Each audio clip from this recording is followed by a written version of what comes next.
बढ़ते हुए पाकिस्तान की मईशत के हवाले से बात करते हैं, जिसको दरपेश चैलेंजेस कम नहीं हो रहे। माली साल 2024-25 में 9 ममालिक के साथ तजारती खसारा 29.42% बढ़कर 12.29 अरब डॉलर तक पहुंच गया, जो पिछले साल 9.5 अरब डॉलर था। इसी दौरान पाकिस्तान को हेनले एंड पार्टनर्स के global investment risk and resilience index में दुनिया के कमज़ोर तरीन ममालिक में शुमार किया गया है, जो मुल्क में पायदार इक्तसादी इस्तेहकाम, हुक्मरानी और सरमायाकारों के एतमाद के हवाले से जारी चैलेंजेस को जाहिर करता है, जिससे सरमायाकारी के एतमाद पर सवाल उठ रहे हैं। लेकिन वज़ीर ख़जाना मुआशी इस्तेहकाम, ज़र मुबादला ज़खायर में इजाफे और अफरात ज़र में कमी को बड़ी कामयाबियाँ करार दे रहे हैं। अब सवाल ये कि किस तरह से हल निकाला जाए, इसी पर बात करने के लिए डॉक्टर फ़ारूक सलीम साहब हमें ज्वाइन कर चुके हैं, economy expert. Thank you so much doctor साहब।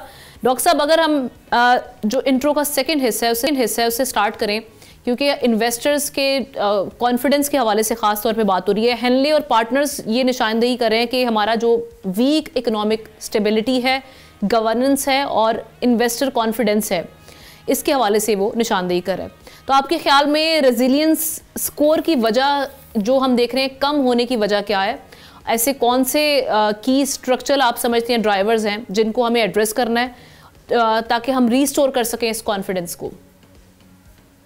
देखिए, मईशत को अमूमन बहुत ही पेचीदा बना के पेश किया जाता है। अगर मईशत को दो हिस्सों में बांट लें, जिसको हम एक्सटर्नल सेक्टर कहते हैं, यानी कि बैरूनी सेक्टर, और एक इंटरनल सेक्टर। देखिए, पिछले कोई साल या 2 साल की जो एक्सटर्नल सेक्टर के हवाले से तस्वीर सामने आती है वो बड़ी मुस्तहकम है। उसमें जैसे आपने भी जिक्र किया कि 14 साल में पहली मरतबा ऐसा हुआ है कि करंट अकाउंट में सरप्लस सामने आया है। स्टेट बैंक के ज़खायर कोई 20 बिलियन डॉलर तक पहुंच रहे हैं। इसी तरह जो वर्कर्स की रिमिटेंसेज हैं वो लगभग 40 बिलियन डॉलर तक पहुंच रही हैं। तो एक्सटर्नल सेक्टर तो स्टेबल नज़र आता है। असल मसला है पाकिस्तान के इंटरनल सेक्टर में, जो अंदरूनी जिसको हम कहते हैं, जहाँ आप और मैं और बाकी 24 करोड़ पाकिस्तानी रहते हैं, वहाँ पे मसला ये हुआ है कि एवरेज पाकिस्तानी ख़ानदान जो है उसकी क़ुव्वत ख़रीद तकरीबन ख़त्म हो गई। यानी कि आप सोचिए कि 50% पाकिस्तान की आबादी जो है वो इस वक्त शराय गुर्बत से नीचे रह रही है, और उसकी वजह यह है कि क़ुव्वत ख़रीद ख़त्म हो गई।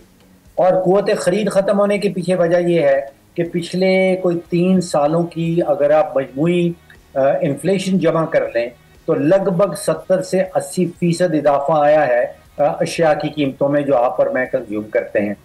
और उस दौरान एवरेज पाकिस्तानी की तनख्वाह आप समझिए अगर बढ़ी है तो 8-10% से ज़्यादा नहीं बढ़ी, और बहुत सारे लोग ऐसे हैं जिनकी तनख्वाह बढ़ी ही नहीं।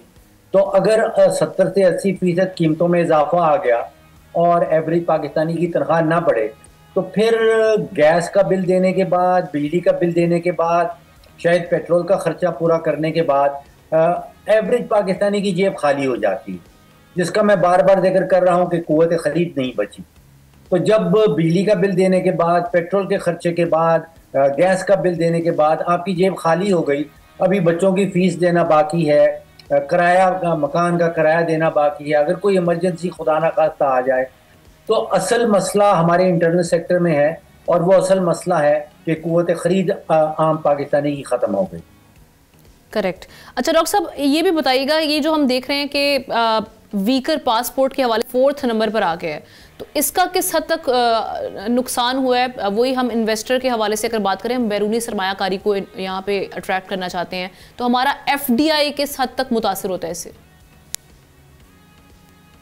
देखिए, ये मामला थोड़ा सा फोकस करने वाला है। पहली बात तो ये है कि जब तक पाकिस्तान में बिजली की कीमत जो है वो 50, 55, 60 रुपए फी यूनिट रहेगी, हम बाकी दुनिया के मुकाबले में, ख़ास तौर पे अपने हमसाया मुल्क के मुकाबले में कंपैरेटिव नहीं। तो अगर बाहर से कोई कंपनी आ रही है, पाकिस्तान में कुछ प्रोडक्शन करना चाहती है, तो 50, 55, 60 रुपए की बिजली लेके वो कंपैरेटिव नहीं हो सकती, पहला नहीं। दूसरी बड़ी बात यह है कि पाकिस्तान के जो कॉर्पोरेट टैक्स है, अब वो आप सोचिए कि तकरीबन 39% पे जाता है, 10% उसके ऊपर सुपर टैक्स जमा कर लें, 10% अगर वो मुनाफा शेयर होल्डर्स में बढ़ना है तो 10% इजाफी टैक्स लग जाता है। तो लगभग 50-60% का कॉर्पोरेट टैक्स का रेट बन जाता है, जो दुनिया में शायद एक या दो और ममालिक हैं जहां पे कॉर्पोरेट टैक्स रेट हमसे ज़्यादा है। बाकी सारी की सारी दुनिया, आप समझिए लगभग 190 ममालिक जो हैं वहाँ पे कॉर्पोरेट टैक्स रेट पाकिस्तान के कॉर्पोरेट टैक्स रेट से नीचे है। तो जब हम FDI की बात करते हैं, आपने फॉरेन डायरेक्ट इन्वेस्टमेंट की बात करते हैं, ये दो बहुत बड़े चैलेंजेस हैं, एक तो कॉर्पोरेट टैक्स रेट और दूसरा जो है वो बिजली का रेट।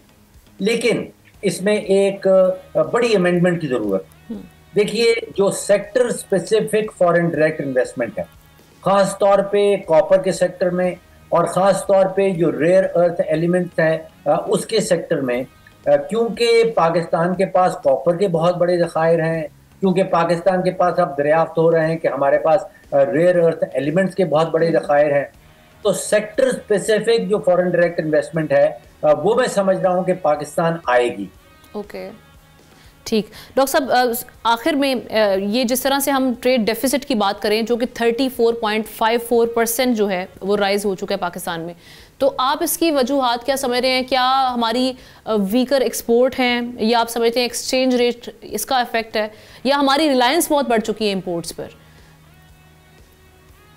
देखिए, हमारा जो सबसे जिसको आप कहते हैं कि तगड़ा सेक्टर है, वो जो हमें बचाए खड़ा है वो फॉरेन रिमिटेंसेस है।